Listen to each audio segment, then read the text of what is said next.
มันไส้ว่ะ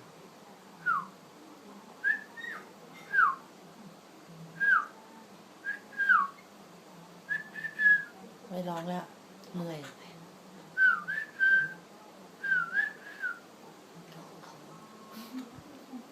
หนูเมื่อยหนูร้องเหนื่อยพี่แนนไม่ถ่ายสักทีโอเคหนูแม่มิแม่ครับ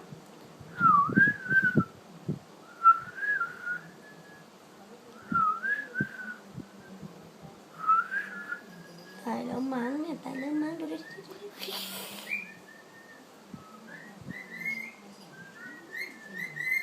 มาแล้ว ถ่ายรูป โอ้ป้าจางเนี่ย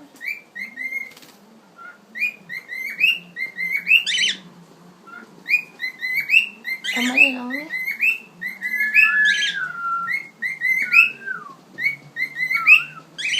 หันนั่งนี้ลูกหันนั่งนี้สิอิ๊ว อี